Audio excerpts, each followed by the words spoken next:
What's up? This is Tarek. So indoor riding is in full swing for probably the majority of you out there, and I happen to be one of the lucky ones that you often find pedaling away indoors regardless of the season because the weather is barely good here. But to be real, indoor cycling can be a mental game. You're stationary, no breezy backdrops or changing scenery or angry drivers to keep you company. It's just you, your bike, and maybe a wall. After so many years of tackling the indoor terrain, I've come up with some nifty tricks and hacks to not just endure, but actually make me enjoy and look forward to riding indoors. So buckle up, subscribe, and get ready because I'm about to take you through my top 5 proven techniques to master the art of indoor cycling. Okay, first, let's talk about gear. When I first dipped my toes into the triathlon world, I realized I have to train indoors, and my initial setup was a CycleOps fluid trainer, and to be honest, it felt like pedaling through sand, and not in a good way. 15 minutes in, and I was ready to throw in that towel. But then, my game changed when I discovered the eMotion rollers. A bit of an investment, yes, but was worth every penny. And mastering the rollers was a game or was a challenge in itself, but once I did, there was no looking back. And around the same time, I discovered Sufferfest videos, then TrainerRoad, and the whole concept of training with power. And just like that, I was hooked. And the good news for you, the indoor cycling tech has come a long way. Today you can snag a top-notch smart trainer with a fantastic road feel for about $300 to $350. Pair that with a cycling app like Zwift or TrainerRoad, and you are in for a ride that's not just effective, but can be enjoyable.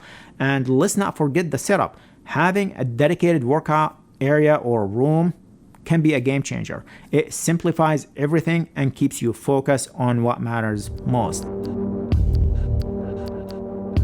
And speaking of a dedicated workout space, believe me, the environment you train in is a game changer. First, you need adequate air circulation. When you are pushing hard on those pedals, your body heats up fast. That's where a good fan, or better yet, multiple fans, come into play. They help regulate your core body temperature by enhancing the evaporation of sweat. And without proper airflow, you are just soaking in your sweat, which leads to dehydration. And let's be honest, it's not a very pleasant experience. But there's more to it than just staying cool. Air quality and CO2 concentration play a big deal, especially in an enclosed space. I've actually done a deep dive into this in one of my videos where I explored how an hour-long workout can drastically change the air quality in your room.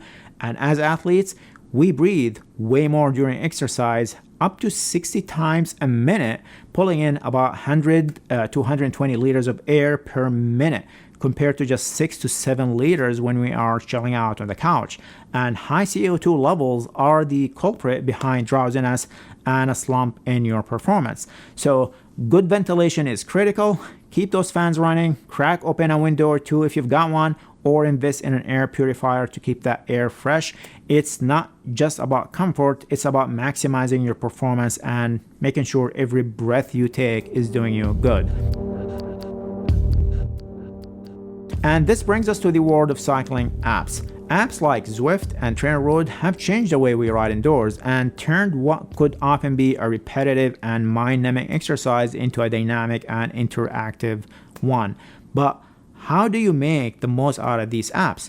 It's not just about logging in and pedaling away, it's about leveraging their features to suit your training goals. Zwift, for example, you can ride in different virtual worlds, join group rides, take on different challenges, compete in races, or just explore at your own pace.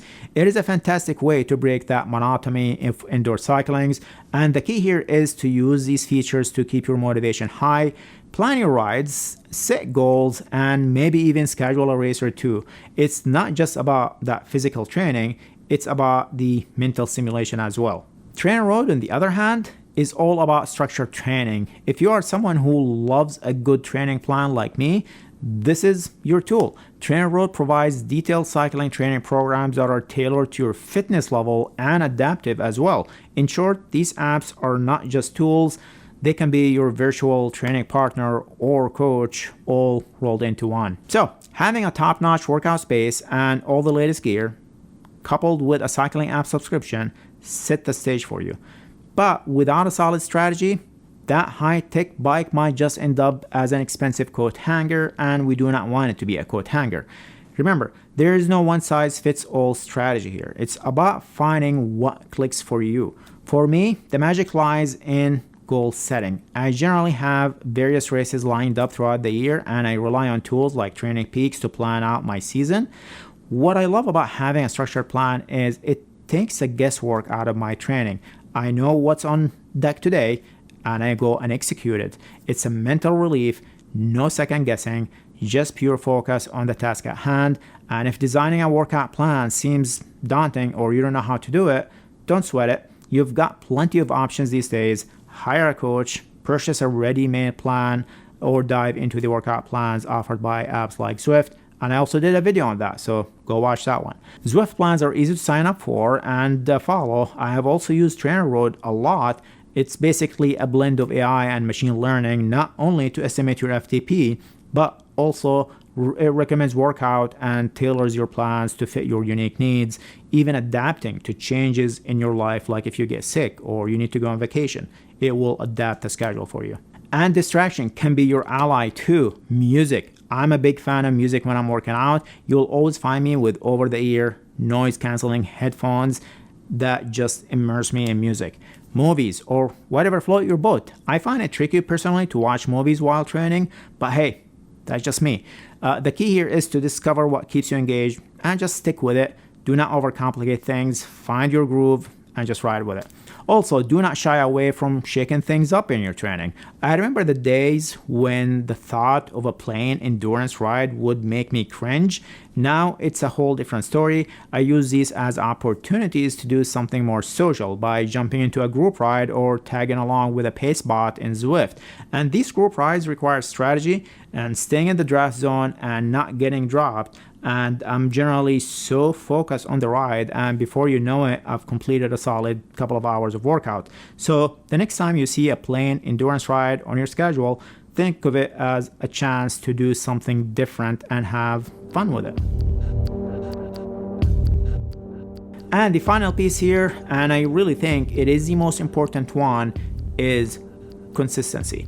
Establish a regular training routine. Do not underestimate a regular routine. Having a routine is a powerful force, especially on those days when your motivation is so low. It's that routine that will nudge you onto that bike, even when the couch seems so inviting and a million other distractions. You'll find it much easier to get on that bike when your motivation is low, when you follow that routine. And also, it is important to change your mindset here, how you view indoor training. It is time to challenge the narrative that true grit is exclusive to outdoor riding.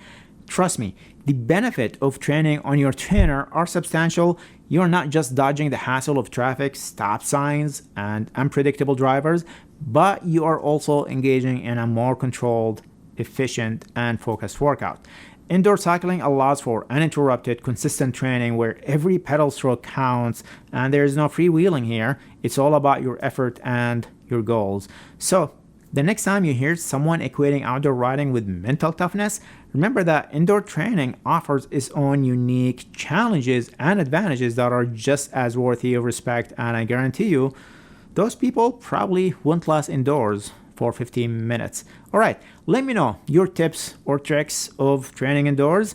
And there you have it, folks. Hope you enjoyed this video, and remember to hit that like button. Also, if you're still watching but haven't subscribed yet, you know what to do, and share this video with your friends who are struggling to train indoors, and I'll catch you guys in the next video.